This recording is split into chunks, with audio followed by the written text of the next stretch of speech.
찬미 예수님 반갑습니다. 자, 시작기도 마치고 우리 오늘 강의 시작하도록 할게요.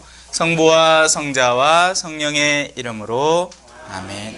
하늘에 계신 우리 아버지, 아버지의 이름이 거룩히 빛나시며 아버지의 나라가 오시며 아버지의 뜻이 하늘에서와 같이 땅에서도 이루어지소서. 오늘 저희에게 일용할 양식을 주시고 저희에게 잘못한 일을 저희가 용서하오니 저희 죄를 용서하시고 저희를 유혹에 빠지지 않게 하시고 악에서 구하소서. 아멘. 성부와 성자와 성령의 이름으로 아멘. 반갑습니다. 오늘은 마르코복음 10장입니다. 혼인 둘이 아니라 한 몸이라는 주제로 강좌 시작하도록 하겠습니다. 마르코복음 10장은 이렇게 시작을 합니다. 제목은 혼인과 이혼이고요. 그리고 예수님께서 그곳을 떠나 유다 지방과 요르단 건너편으로 가셨다. 그러자 군중이 다시 그분께 모여들었다. 그래서 예수님께서는 늘 하시던 대로, 자, 이 부분에서 우리는 예수님의 일상적인 삶의 패턴을 이해할 수 있고 예수님께서 늘 하시려던 것이 무엇인지를 배울 수 있게 됩니다. 그건 바로 그들을 가르치시는 것입니다. 모든 수단을 동원을 해서라도 예수님은 사람들을 가르치려고 했습니다. 기적도 가르치는 수단, 이적도 가르치는 수단, 본을 보이신 것도 가르치는 수단, 성전에서 상인들을 내쫓으시는 것도 가르치는 수단, 무화과 나무를 말라 비틀어지게 하신 것도 가르치는 수단들이었죠. 모든 것은 사람들을 가르치는 데 소용이 되었습니다. 그것이 예수님의 목적이었습니다. 그런데 우리는 그 가르침을 수용하기는 힘들어하면서 그분이 하신 이적들에는 굉장한 호기심을 가지고 그것을 얻어내려고 합니다. 그러니 이 둘의 만남이 핀트가 안 맞는 거죠. 한 측은 국화차를 주려고 하는데 받는 측에서는 커피는 왜 안 줍니까? 하는 거하고 똑같습니다. 국화차를 주면 국화차를 받아들여서 국화차를 마시면 되죠. 그런데 우리는 커피를 달라고 떼를 쓰는 그런 과정 중에 있는 거죠. 우리 삶 안에서는요, 우리가 신앙인이 된 그 이후의 순간부터는 모든 것이 예수님의 가르침으로 다가옵니다. 좋은 일이건 나쁜 일이건 다 배울 점이 있습니다. 그런데 우리는 좋은 일은 누리면서 그냥 그 순간에 환호로 그냥 잠깐에 지나가 버린 채 반성하지 않고, 또 나쁜 일은 나쁜 일대로 늘 투덜대고 궁시렁거리면서 그 시간을 많이 흘려버리고 말지요.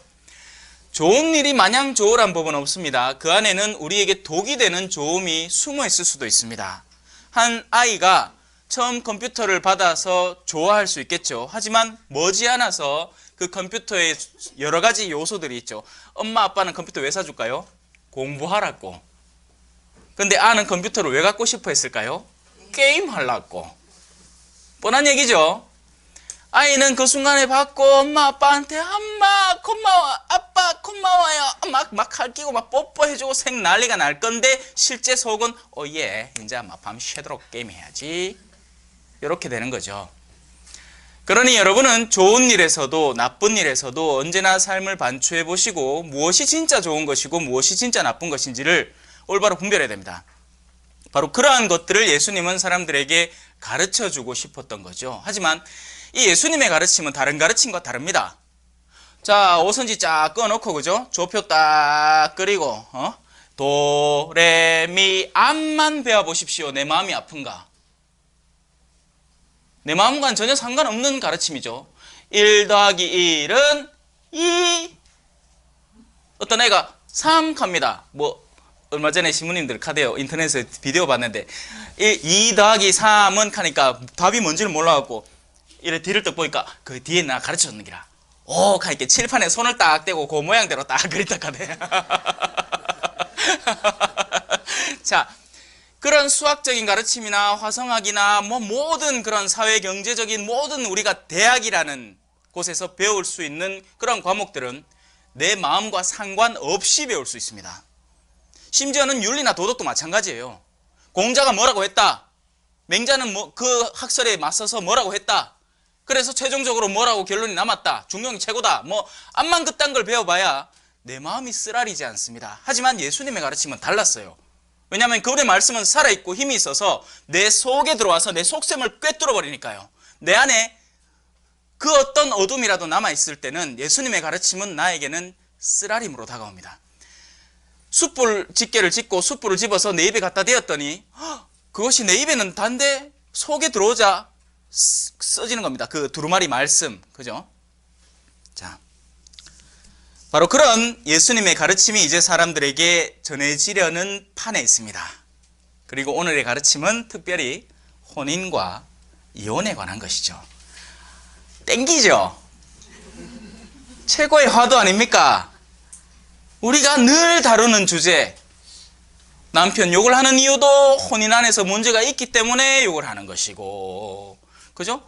시어머니 때문에 괴로워하는 것도 혼인을 했기 때문에 괴로워하는 것이고, 자식들 때문에 투덜대는 것도 혼인을 했기 때문에 투덜대는 것이고, 제 직분이 뭐라고 밝혀드렸죠, 그죠? 가정보궁화국 차장입니다. 딱 좋다 아닙니까? 오늘 가르침 잘 들어놓어 있어. 네. 그런데 바리사이들이 와서 예수님을 시험하려고 이 아들이 주제를 잘못 잡았습니다. 남편이 아내를 버려도 됩니까? 하고 묻습니다. 자, 일단 질문에서부터 우리는 수많은 것들을 알아볼 수 있습니다. 아내를 사랑해 막 물고 빨고 막 난리 나는 그런 남자가 있어요. 그죠? 하루라도 안 보면 막 가슴이 아파 막 애가 달아. 여러분 그런 경험 없어요? 나 있는데. 야가 오늘은 뭘 할까? 오늘은 나는 무슨 선물을 사다 줄까? 막 애가 달아가 막 애간장이 녹을 때 있잖아. 내만 있나? 우리 어르신들 다 있을걸? 예, 다 있을 거예요. 뭐 하다못해 학교 선생님을 짝사랑이라고 했겠지. 예? 막 책상 교탁 위에 뭘 갖다 놓을까? 꽃을 요래 갖다 놓을까? 2개 갖다 놓을까? 2개는 무슨 의미니까? 지 혼자 막 난리 나지. 예? 무슨 꽃은 무슨 뭘 상징하니까 선생님은 그냥 또 와갖고 꽃 저치 아프고 수업 시작하는데, 그죠? 내 딴에는 막 신경 쓰고 고민하고 막 난리를 내갖고 갖다 놓는 기라, 그죠? 왜? 사랑하기 때문에. 남편이 아내를 버려도 됩니까? 왜 묻죠? 버리고 싶으니까 묻습니다. 버리고 싶으니까 뭐래요? 사랑하는 사람은 내가 그 사람을 어떻게 하면 더 사랑할 수 있습니까? 내가 내 그 여인을 정말 내 안에 깊숙이 받아들이기 위해서는 나는 도대체 무엇을 희생하고 포기해야 될까요?를 묻지, 남편이 아내를 버려도 됩니까? 따위를 묻지 않습니다. 금요일날 고기 먹어도 됩니까? 왜 묻습니까? 고기 먹고 싶으니까. 먹어야 되는 상황이니까. 먹어야 되는 입장이니까. 질문 한마디 안에 벌써 그들의 마음이 다 숨어 있는 거예요. 우리 교구에 소람 상담소 있죠?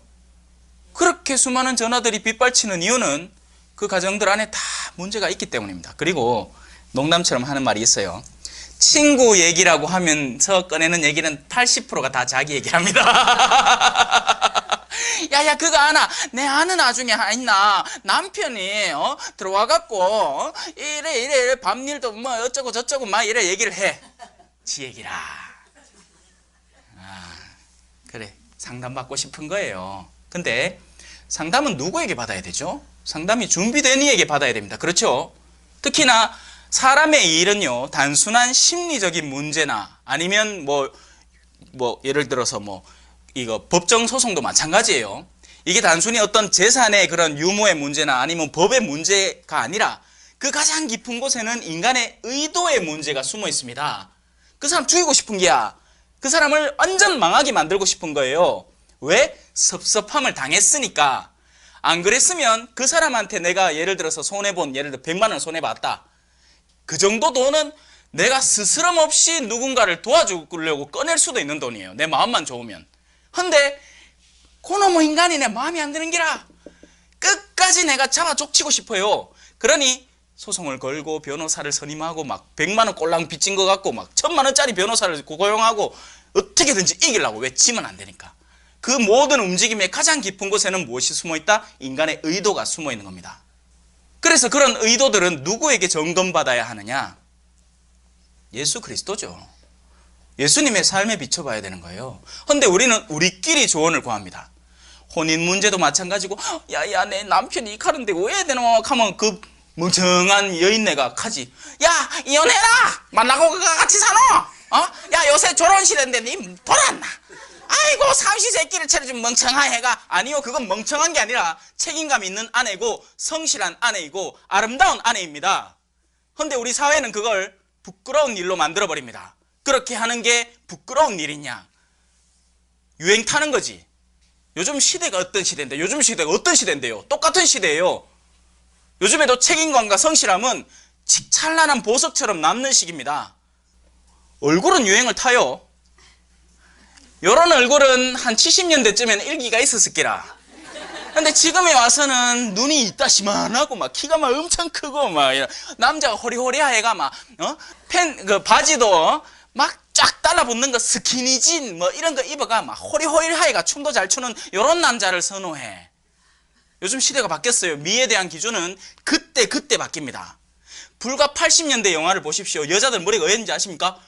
뻥이요! 뻥! 하면 왜 됩니까? 머리가 뿡! 맞잖아. 빠마마 오만상해가 댕겼다 아닙니까? 외적인 미의 기준은 달라지지만 인간 내면의 가치는 하나도 변한 게 없습니다. 그러니 성경은 오늘날에도 성경인 거예요. 구시대 유물이 아니라요. 우리는 제대로 배워야 됩니다. 우리는 외적으로 흘려 지나가 버리는 것들에 대해서는 크게 마음을 두지 않는 법을 배워야 되고, 실제 우리가 탐구하고 우리 안에 새겨 놓아야 될 법에 대해서는 올바로 배울 필요가 있습니다. 하지만 이 어둠의 영들은 얼마나 영리한지, 야, 그거 벌써 지나갔다, 옛날 얘기다, 요새는 안 그렇다라고 우리를 속이려고 듭니다. 과연 그럴까요? 과연 옛날에는 낙태를 하면 큰일 나고 요즘에는 낙태를 해도 될까요? 과연 옛날에는, 그죠? 남자하고 아내하고 충실히 살고 아내는 남편에게 순종하고 남편은 아내를 사랑하는 게 옳았고, 오늘날에는 남편은 여자를 한 둘 서너 첩을 들고 있고 애인을 만들고, 여성들은 자기의 주장을 굉장히 막 내세우면서 남편 밥도 안 해주는 게 과연 올바른 일일까요? 생각해 봐야 됩니다. 그래서 그 사람들은 묻는 거죠. 남편이 아내를 버려도 됩니까? 그리고 이런 질문은 오늘날에도 우리는 예수님 앞에 가서 묻고 싶습니다. 나 이 남자하고는 도저히 안 되겠는데요. 버리면 안 됩니까? 라고 묻고 싶은 거죠. 예수님께서 그들에게 너희는 모세를 사랑한다. 너희는 율법학자들이고 너희가 배우는 율법의 근원지는 모세다. 그걸 창시한 건 모세라고 너희가 굳게 믿고 있으니, 사실 모세가 십계명을 받았지만 600 몇십 개의 율법을 다 제조하지는 않았어요. 그건 역사 안에서 이렇게 남겨진 율법들을 그들이 연구해가지고 이것도 지켜야 돼, 저것도 지켜야 돼 하다 보니까 늘어난 게 그렇게 됐습니다. 거기에는 뭐라고 써놨느냐? 그들이 이혼장 써주고 아내를 버리는 것을 모세는 허락했습니다. 이거 잘 됐다, 그죠? 요새는 뭐가 있죠? 요새는 혼인무효하면 된대. 그런 수단이 남아있대. 그러니 괜찮대. 갈라서래. 웃기고 앉았다, 그죠? 과연 그게 될까요? 저 신부 와이카노 안 가겠나, 그죠? 프란치스코 교황님도 요새 시대가 바뀌갖고 혼인에 대한 그런 것들을 많이 좀 유하게 해주라 했는데, 그렇죠. 그건 다른 거예요. 힘들어하는 일을 보살피는 것과, 그죠? 원래 어떻게 되어 있는가를 올바로 살펴보는 것은 다른 이야기입니다. 자, 그걸 앞으로 살펴볼게요. 그러자 예수님께서 이르셨다. 너희 마음이 완고하기 때문에 그런 계명을 기록하여 너희에게 남긴 것이다. 자, 이로써 우리는 뭔가를 딱 깨닫게 됩니다. 마음의 완고함과 마음의 완고하지 않음이라는 뭔가의 차이가 있어서, 마음이 완고할 때에는 그에 상응하는 것이 필요하고, 마음이 부드럽고 유들유들할 때는 또 그에 상응하는 것이 합당한 것이 있겠구나라는 것을 연상해 볼 수 있겠죠. 자, 여기서 하나 묻겠습니다. 마음이 완고한 게 좋을까요? 부들부들한 게 좋을까요? 돌심장이 좋을까요? 살심장이 좋을까요? 이건 바바인 다음엔 다 알 수 있는 얘기입니다. 문제는 뭐냐? 지금 우리 시대에 우리들의 마음은 부들부들할까요? 완고할까요? 라는 것은 여러분들이 스스로 대답하시오. 스스로. 마음의 완고함은 이런 겁니다. 얘야, 이제 밥 먹자. 네, 엄마. 오늘 밥 맛있네요. 사탕 있는데 요거는 밥 먹고 먹을게요. 밥 먼저 먹고. 자, 이게 순한 마음입니다. 부모에게 순종할 줄 알고 부모님이 해주시는 사랑을 올바로 수용할 줄 아는 자녀들의 마음이죠. 이제 완고한 마음 보여드릴게요. 야야, 밥 차려놨다. 밥 먹자. 조금만. 야, 이제 다 됐다. 온나? 알았다. 야, 이제 좀 온나? 엄마, 내 배 안 고픈데 아까 사탕 다 먹는데. 완고한 마음입니다. 자신이 하고 싶은 것을 어떻게든지 해내서 부모와 상충되는 방향성으로 자신의 삶을 이끌어가는 자녀들의 마음이죠. 우리는 과연 어떨까요? 우리는 하느님의 마음을 제대로 알고 있을까요? 설령 안다고 할 때, 그분이 우리를 부르실 때 거기에 순하게 응답하고 있을까요? 그분에게 다가갔을 때 과연 우리는 어떻게 그분을 느낄까요? 이런 것들을 우리는 올바로 반성해 보아야 됩니다. 오늘날의 신자들은 하느님의 마음을 벌써 상실했습니다. 무엇이 하느님의 뜻인지를 모르기 때문에 이제는 그 대체제를 하느님의 뜻으로 삼고 살아가죠. 그게 바로 형식주의라는 것입니다. 미사만 가면 미사를 사랑하지도 않으면서 하느님에 대한 감사도 없으면서 어딘가 가면 맨날 뭐 해달라, 치료해달라, 뭐 달라 청하기만 하면서 그런 형식은 또 엄청 잘 지켜요. 자, 마음의 완고함 때문에 모세는 그런 법을 줍니다. 이건 간단한 얘기예요. 이 컵이 만약에 딱딱하게 굳어 있다면 이 안에 들어있는 것을 꺼내기 위해서는 굉장히 딱딱한 도구가 필요합니다. 때리고 부수고 해갖고 뚜껑을 꽉꽉 드러내고 막 병따개 써가지고 철판을 뜯어내고 그래야 이 보온컵 안에 있는 걸 겨우 꺼낼 수 있을 거예요. 바로 그게 완고한 마음에 가장 적합한 완고한 수단인 겁니다. 그런데 살심장에다 그 완고한 수단을 써버리면 어떻게 될까요? 심장이 터져버립니다. 그래서 부드러운 때는 아주 부드러운 수단만 있으면 됩니다. 오늘날 우리는 어떤 수단을 추구하고 찾고 있을까요? 바로 그 수단이 우리의 마음을 반증해내는 겁니다. 오늘날 우리가 쓰는 수단들은 어떤 수단들일까요? 과연 부드러운 것이 많을까요? 아니면 완고한, 딱딱한, 형식적이고 격식적인 것이 많을까요? 그만큼 우리 마음이 딱딱하게 굳어 있다는 이야기이기도 합니다. 부드러운 마음은요, 그냥 어루만짐 한 번으로 끝나요. 그러면 사르르 녹습니다. 여러분 솜사탕 먹을 때 뭐 어디 뭐 칼로 이래 딱딱 잘라가 먹고 막 망치로 깨가 먹고 합니까?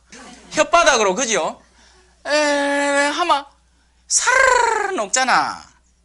솜사탕 같은 마음, 부드러운 마음, 살심장이 되어야 되는 거죠.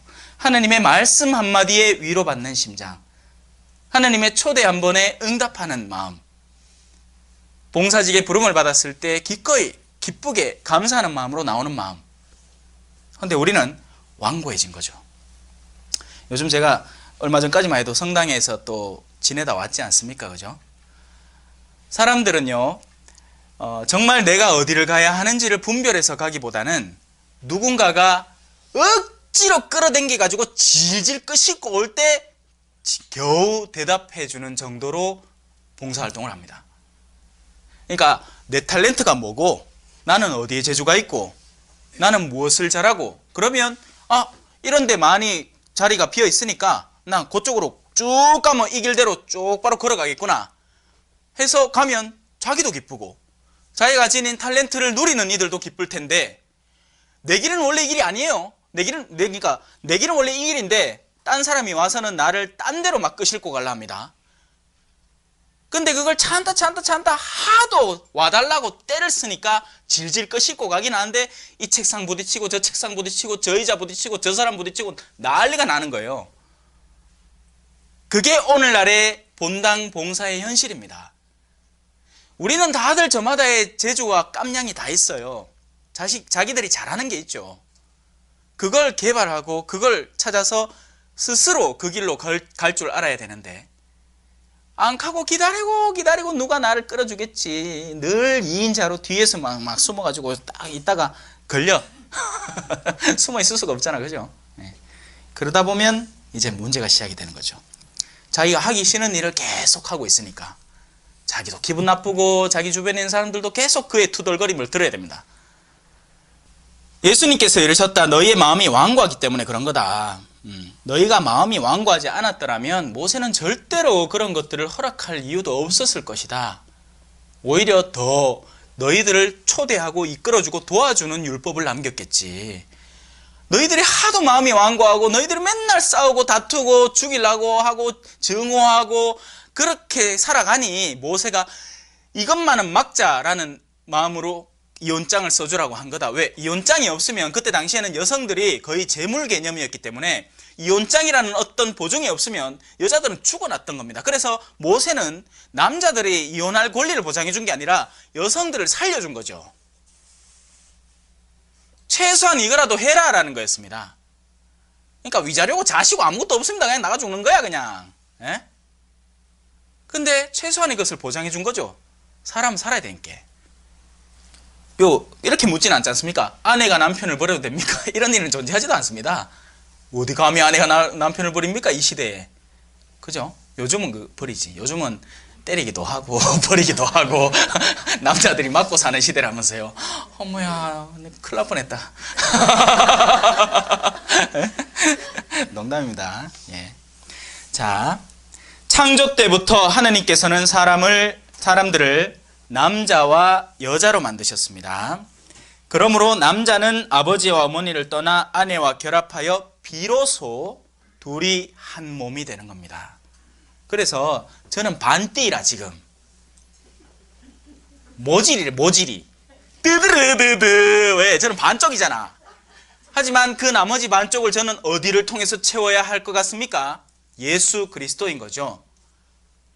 그분께 헌신하고, 그리고 그 예수 그리스도께서는 당신은 나에게 정신적인 지주가 되어주시고, 그리고 당신이 나를 지원해 줘야 될 몫은 교회를 통해서 지원해 주는 겁니다. 그래서 저는 이중호는 가면 이상한데, 그죠? 예수님과 그분이 사랑하시는 교회와 결혼한 몸이 되는 거죠. 그렇게 묶여있는 몸인 겁니다. 저는 교회에 묶여 있어서 교회에 봉사해야 되는 사람이에요. 그런데 여러분은 아니에요. 여러분은 여러분들의 배우자에게 묶여있는 사람들입니다. 혼인은 불가해소성이고 단일성이에요. 갈릴 수 없고 한 사람하고 쫑난다는 얘기입니다. 자, 사제가 교회와 혼인하고 예수님과 혼인을 맺은 사제가 올 저녁에는 내가 좀 술이 고픈데 어디 가면 좋은 술이 있을랑고 하고 나서가 막 술이 째리뽕대가 데들데데데 하기 시작하면 여러분들이 어머야 저 신부님 너무 아름다운 삶을 사신다고 칭찬하겠습니까? 아니면 저 신부 와카노 가겠습니까? 와카노 가겠죠. 와카노 갈 겁니다. 그죠? 사제의 생활 수준이 도를 넘어가지고 막 차를 막 어마무시한 걸 막 끌고 댕긴다거나 아니면 사제가 미사와 이렇게 영성 강자와 이런 신자들의 내면을 불러일으키는데 노력하지 않고 사업을 뭐고 일으키고 하면 여러분들 또 똑같은 얘기를 하실 겁니다. 저 신부님 아식하시노. 자, 이제 그 비슷한 걸 여러분에게 적용해 보겠습니다. 아내분들 조심하세요. TV를 보실 때 재밌게 보시는 건 좋아요. 근데 그렇게 보고 난 잔상을 들고 와가지고 남편 얼굴에다 덮실락 하지 마이소. 자는 저래 잘하는데 야는 와이카노 하지 말라고. 지발. 자, 내가 태어날 때부터 이 얼굴을 가지고 태어났습니다. 태어난 거예요 벌써. 근데 요새는 기술이 좋아갖고 이게 말이 안 된다. 그죠? 요새는 기술이 좋아갖고 지 얼굴을 막 바꿔. 내가 고등학생 때 만난 여학생이 나중에 또가 신부님가 니가 누구세요? 막 눈에 줄이 쭉 쳐져 있고 막 이상해. 요새는 기술이 많이 달라갖고 자기 몸에 자기 스스로 칼을 댄. 저요 쓸개 빼는 수술을 하고 나서 마취 깨는데 그때 갑자기 통증이 막 오기 시작하는 거예요. 몰라요. 원래 그렇게 안 아프다 하던데 저는 그때 얼마나 아프던동. 뭐야, 내 다시는 몸에 칼 댈 수 있으면 안 돼야 되겠다 하고 결심을 했는데, 나 그 여성들 대단하다고 생각합니다. 무슨 용기로 그렇게 하는지. 자, 자기 몸, 나의 몸이라는 개념을 여러분들 올바로 이해해야 됩니다. 내 몸은요, 함부로 바꾸거나 뭘 할 수 있는 여지의 것이 아니에요. 그냥 그대로 수용하고 받아들이고 행여나 불편한 점이 있으면 그걸 극복해서 내가 살아가는 거지. 뭐 좀 이상하다고 끼릭끼릭끼릭끼릭 나사 돌리듯이 손모가지 빼가지고 딴 걸로 득 바꿔 끼우고, 이게 안 돼요. 내 몸이에요. 미우나 고우나 내 몸이라. 강정봉 가갖고 그 스쿠터 타다가 앞으로 꼬꾸라져 가지고 손문이 완전히 다 나가고 얼굴이 작살나고 그래도 웃자겠노. 내 몸인데 꽂히고 치유하고 그렇게 같이 보듬어 갖고 살려야지. 여기에 상처 남아 있잖아요, 제 손에. 창조 때부터 하느님께서는 사람들을 남자와 여자로 만드셨다. 그러므로 남자는 아버지와 어머니를 떠나 아내와 결합하여 둘이 한 몸이 될 것이다. 따라서 그들은 이제 둘이 아니라 한 몸이다. 이걸로 혼인교리 끝난 겁니다. 한 몸 교리. 오른손이, 자, 여기 지금 반지 끼어져 있죠. 왼손이 있습니다. 이런 왼손이 그러니까 더 많이 해. 막 무거운 거 들 때 나는 왼손을 주로 쓴다고 막 칩시다. 예를 들어서 나 왼손잡이야. 근데 반지는 오른손이 더 끼워주네.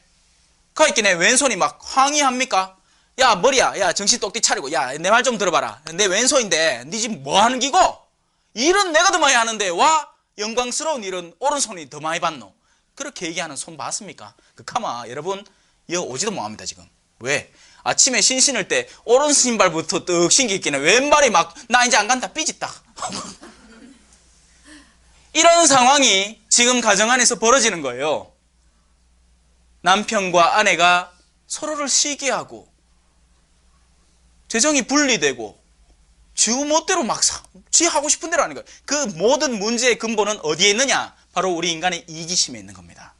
하느님을 저버리고 그분께서 원래 의도하신 목적을 저버린 채 우리가 우리끼리 좋은 걸 찾아 나서는 것이죠. 근데 그런 이기성의 수렁에 빠지면요, 자기 딴에는 친구들이 아직 남아있는 걸로 착각을 해요.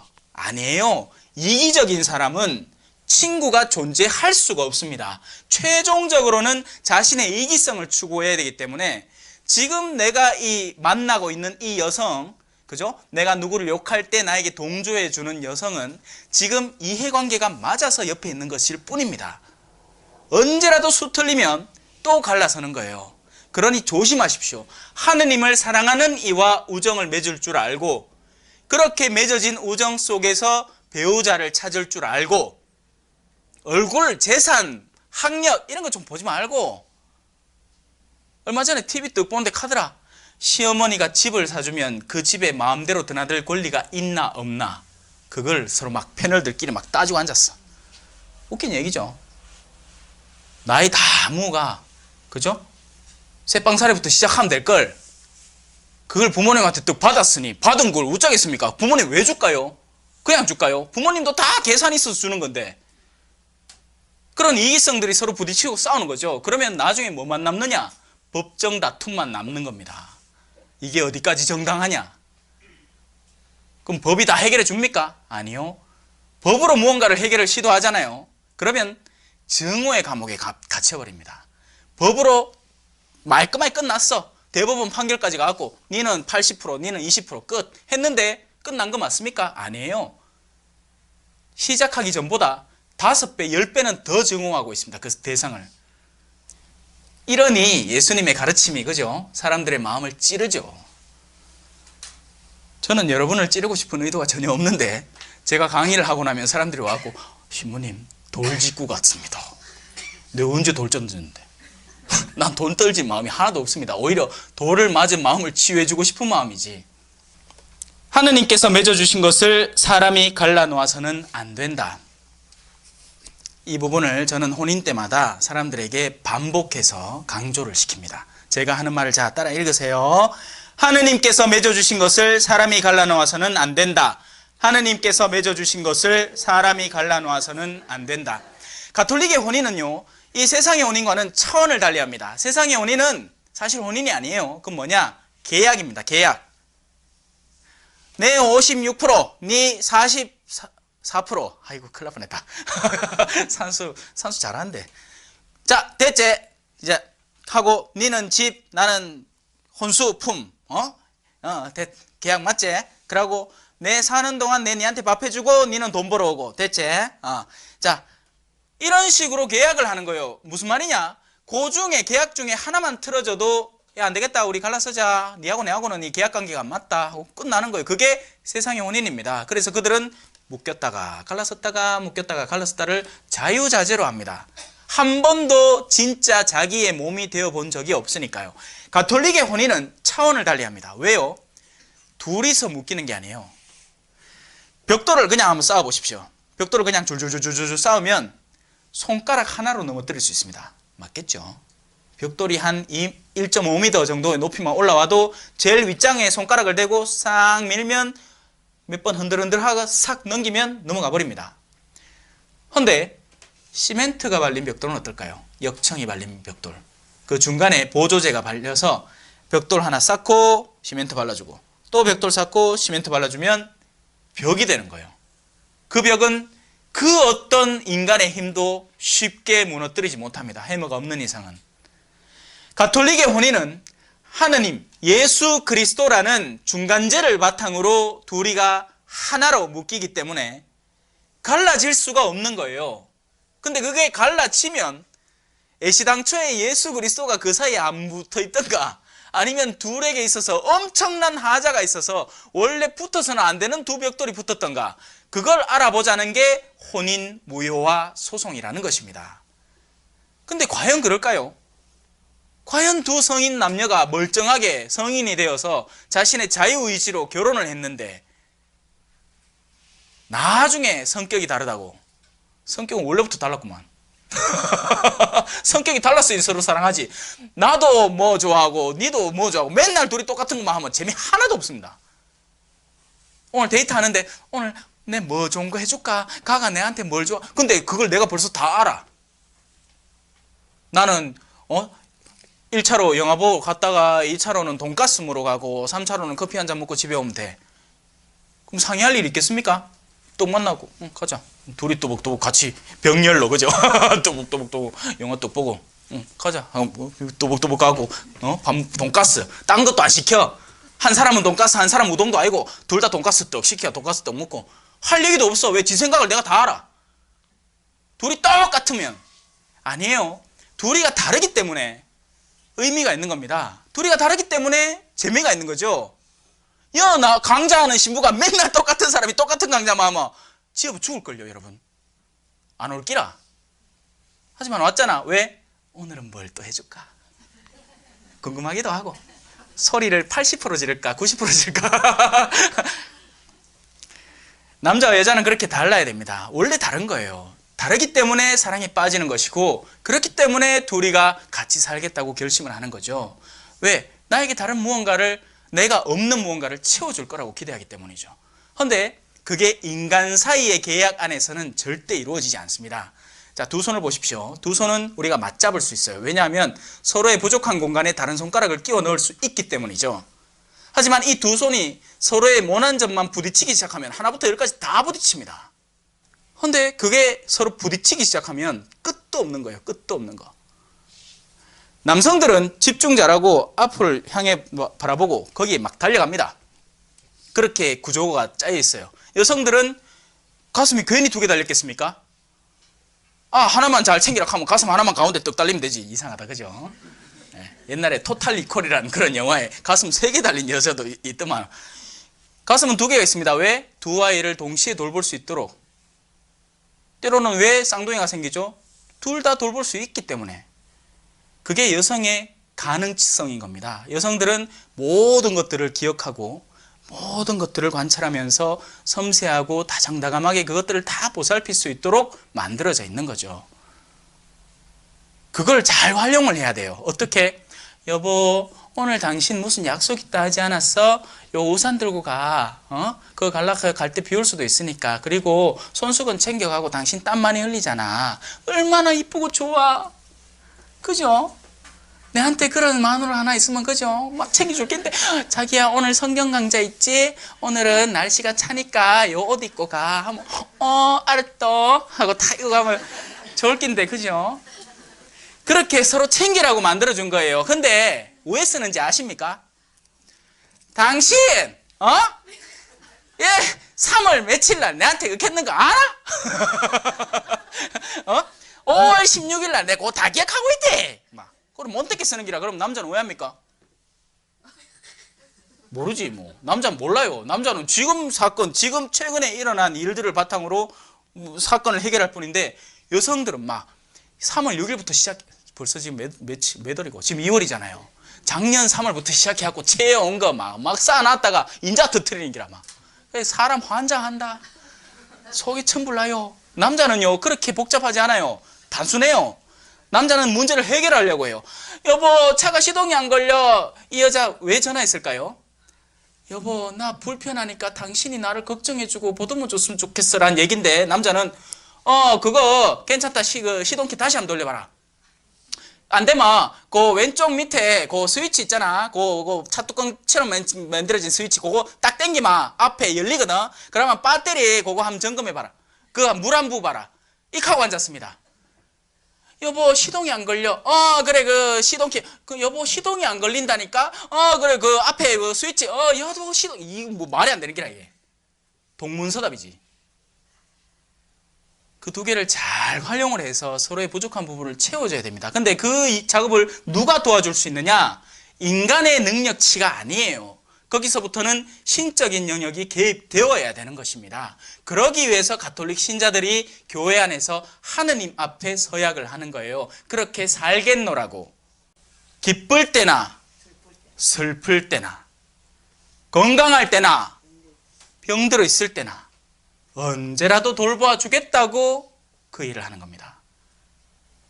근데 우리는 기쁠 때 하고 건강할 때는 요 남자하고 유럽도 놀러 다니고 예루살렘 성지순례도 가고 뭐도 사 먹고 뭐 맛집도 가고 하겠는데, 요 남자가 나 기분 나쁘게 하기만 하면 그때부터는 이제 전쟁이 시작되는 것이, 이제 사랑과 전쟁, 적과의 동침. 무시무시하다, 그죠?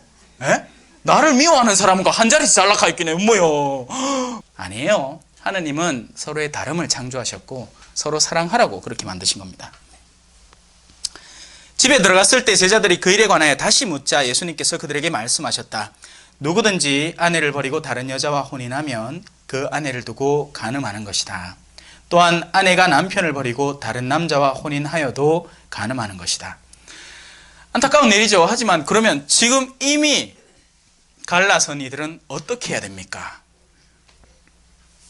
그리고 이미 갈라선 상태에서 또 다른 이와 혼인한 이들은 어떻게 해야 됩니까? 예수님은 모세의 시절에는 모세가 사람들의 마음이 완고한 것을 보고 그에 상응하는 율법을 주었다고 하셨죠. 오늘날도 크게 다르지 않습니다. 하느님은 그 어떤 누구도 구원의 선에서 배제하지 않으세요. 결혼한 사람이건 이혼한 사람이건 이혼한 뒤에 재혼한 사람이건 누구나 그 자리에서 진실되이 하느님을 찾고 따른다면 언제라도 구원의 손길 안에 다시 들어올 수 있습니다. 잊지 마세요. 낙태한 여성이건 과거에 어떤 그 과오를 저지른 사람이건 용서받지 못할 죄는 없어요. 단 하나, 성령을 거역하는 죄만 용서받지 못하는 거예요. 제가 이것 설명했는데 다시 한번 잠깐 짚고 넘어가면, 성령을 거역하는 건 성령의 흐름을 거부하는 것을 성령을 거역한다고 하는 겁니다. 어떤 무슨 율법 규정이 딱 정해져 있어가지고 예를 들어서 주일 미사에 참여하라 하면 주일 10시 반 미사에 딱 궁디 붙이고 딱 나오면 얘 됐다가 되는 게 아니고, 성령을 거역하는 것이라는 것은 성령의 흐름에 나를 맡길 것인가 아닌가를 내가 나의 자유의지로 결정한다는 것을 의미해요. 그래서 사람의 자유의지가 마지막 순간까지. 왜? 예수님 곁에 강도가 달려 있었잖아요.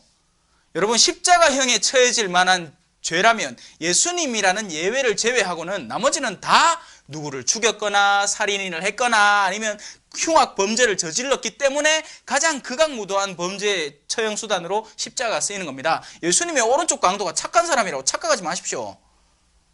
뭔 짓을 저질러 금에 달린지 모른다. 다만 마지막 순간에 의인을 알아보고 의인에게 대해서 야, 저 사람이 무슨 잘못했노? 라는 그것 때문에 용서받고 예수님과 같이 손잡고 예수님 손잡고 언제 어디나 언제 어디 가신 거죠. 그래서 오늘날 이혼하신 분들은 어떻게 되느냐? 이혼을 하셨거든. 가능하면, 그게 가능하다면 다시 예전에 가톨릭적 혼인을 한 분을 찾아서 합치하도록 노력하십시오. 그거 안 됩니다, 신부님. 벌써 헤어진 지가 뭐 얼마 된지 모르겠습니다. 그렇다면 적어도 그렇게 해서 이루어진 결과물들의 책임을 지십시오.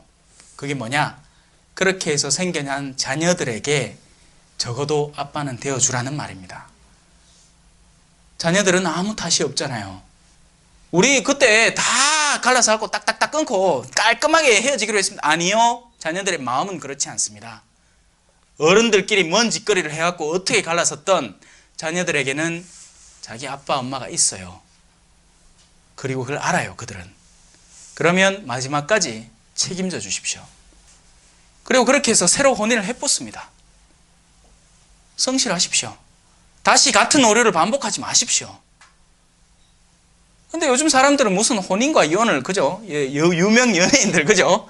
혼인 뭐 5번, 6번, 아이고, 능력도 좋다. 그 능력 좋으니까 그 짓 하고 앉았지, 그죠? 다시 그렇게 새로운 사람을 만났으면 성실하십시오. 하나님은 언제라도 내가 지금 처해 있는 위치에서 당신께 충실하는 이들을 껴안아주고 보듬어 주시는 분이시니까요.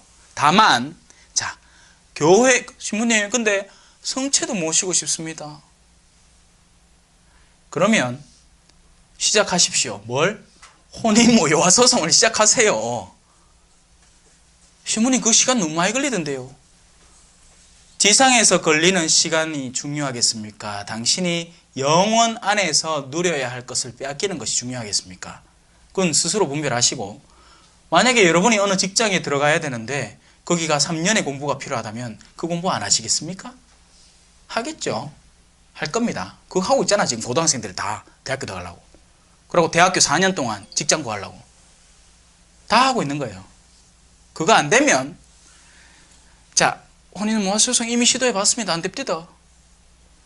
그래도 성당 나오고 강론 들으십시오. 우리나라는요, 그게 잘 안 돼.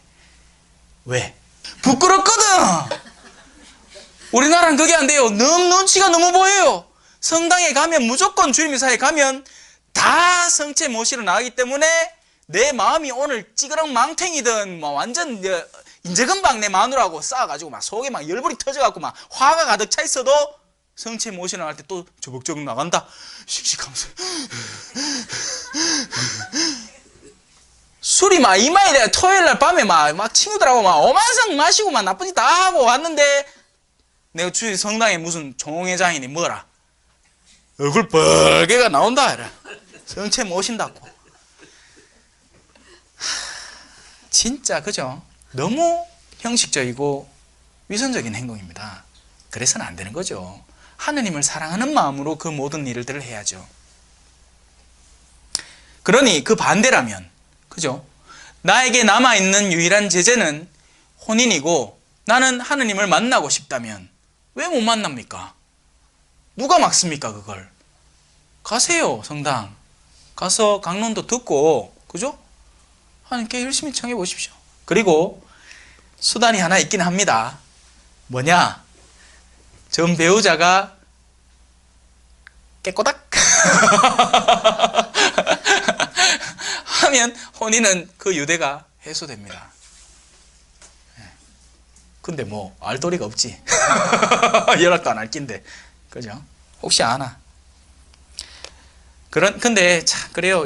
예를 들어서 제가 선교를 하던 볼리비아에서는요, 성당에 미사를 거행을 하면 한 50%도 안 돼요. 한 40%, 30%가 성체를 모시러 나오고 나머지는 그냥 앉아서 미사에 참여하는 거예요. 그래도 괜찮은 분위기가 되는 거죠.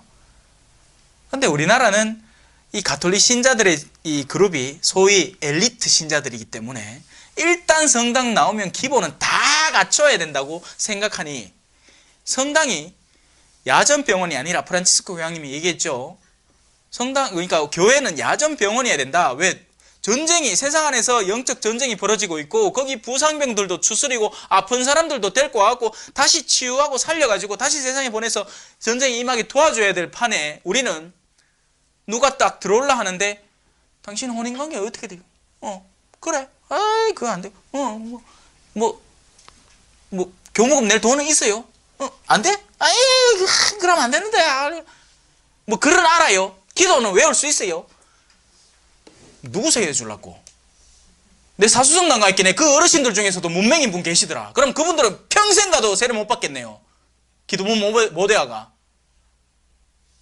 교회가 그런 데가 아닙니다, 여러분. 교회는요, 사랑하고 포용하고 수용하는 데예요. 예수님이 왜 오신지 아십니까? 구원자로 오셨습니다. 구원하려고 왔어요. 잘 사는 양들 선별하고 골라갖고 그 중에 때 깔고 온 양들만 딱딱 하고 체중 몇 킬로 이상만 딱딱 골라갖고 아 그래 내 양들아 니는 너희들은 내 목소리 들어라 딴 양들은 듣지 마! 이게 아니고 요래 못된 소리 하려고 오신 예수님이 아니고 반대예요. 너희는 쉬라. 너희 쉬라. 내 좀 나갔다 올게. 미안하대 내 좀 나갔다 올게. 오늘 제 가정보험하고 나가서 직원 여러분 수고하세요. 제가 갔다 올게요. 왜? 양들을 구해야 될 거 아닙니까? 그 사무실에 앉아갖고 물론 할 것도 많지만 요새는 일 파악한다고. 그래도 또 나와서 이런 일도 해야 될 거 아닙니까? 자, 좀 더 할까요?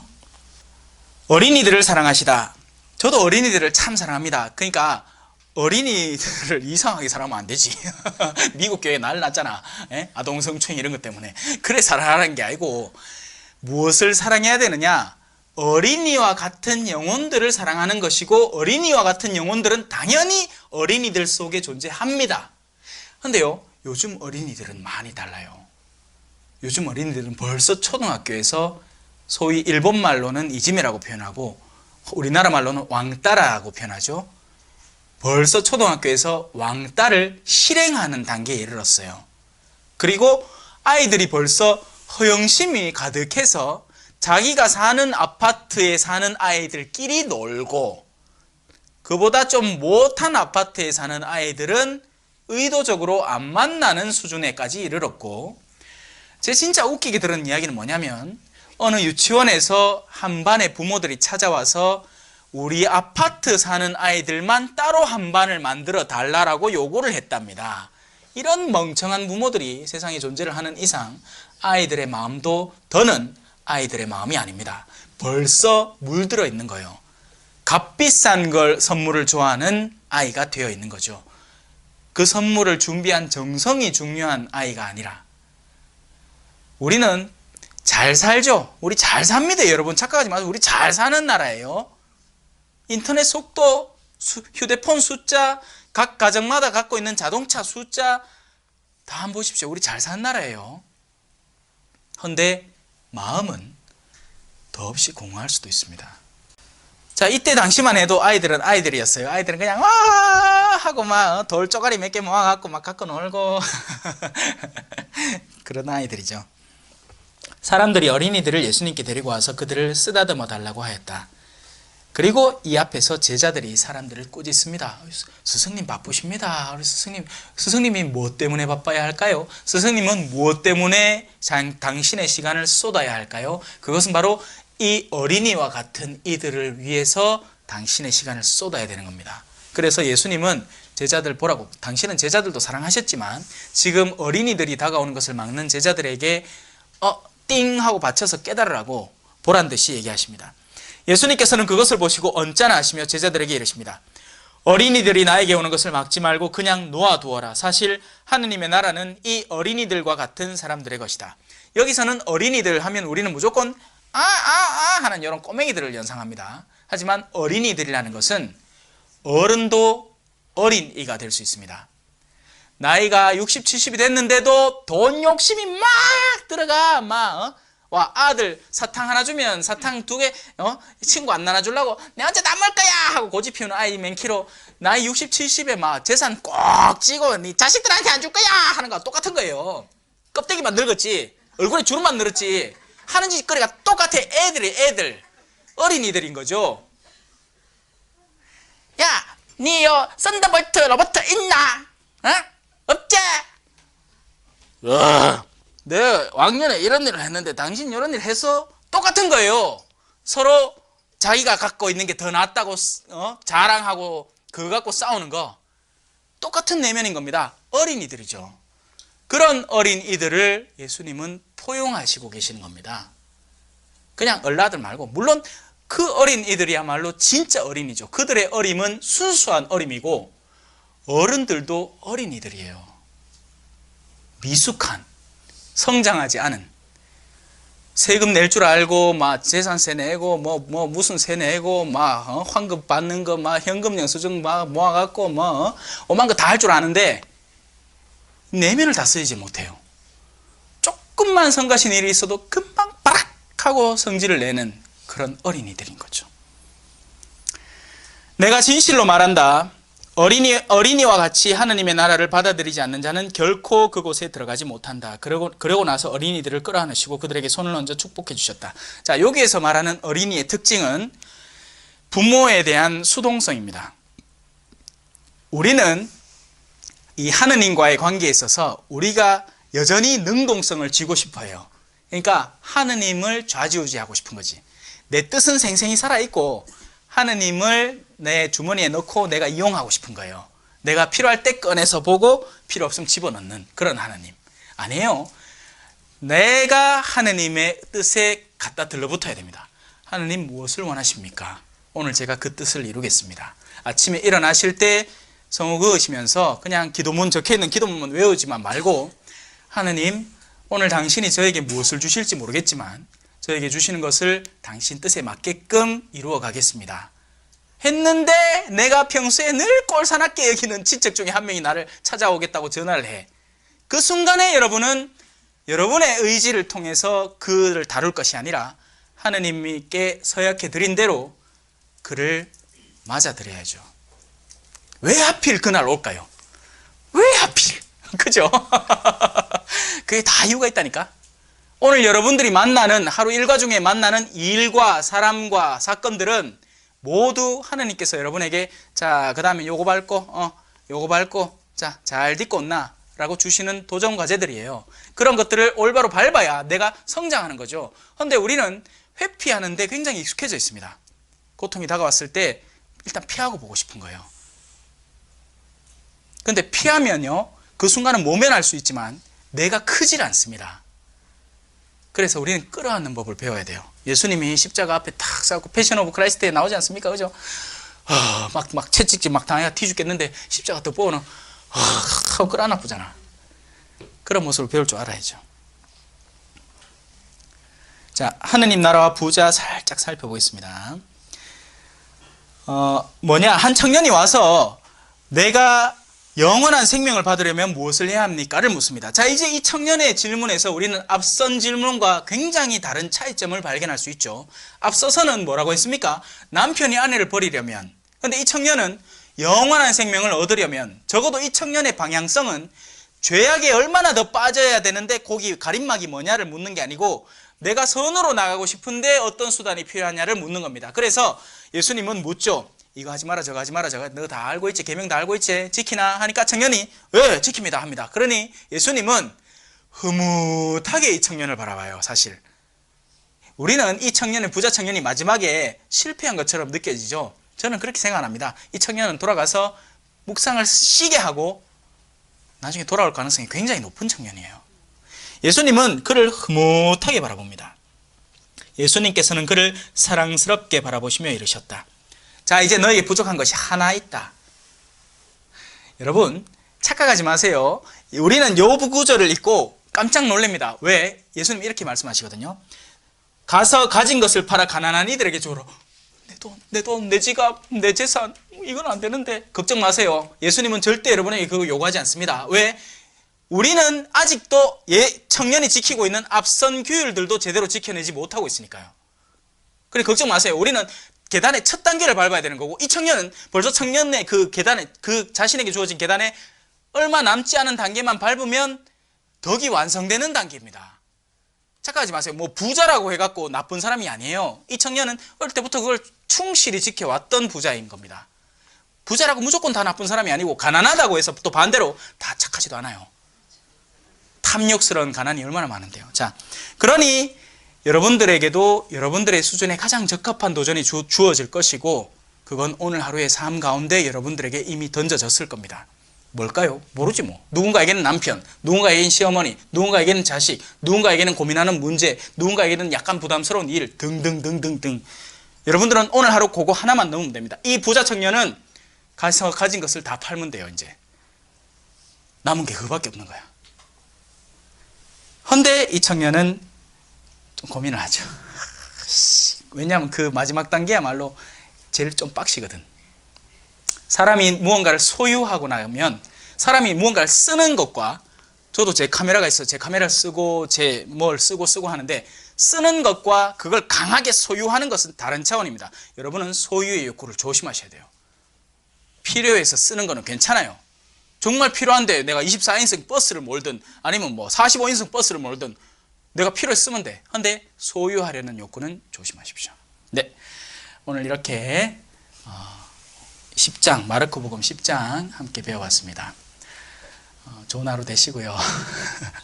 축복 가득하시기 바라겠습니다. 마친 기도 같이 바칠게요. 성부와 성자와 성령의 이름으로 아멘. 영광이 성부와 성자와 성령께 처음과 같이 이제와 항상 영원히 아멘. 성부와 성자와 성령의 이름으로 아멘. 감사합니다.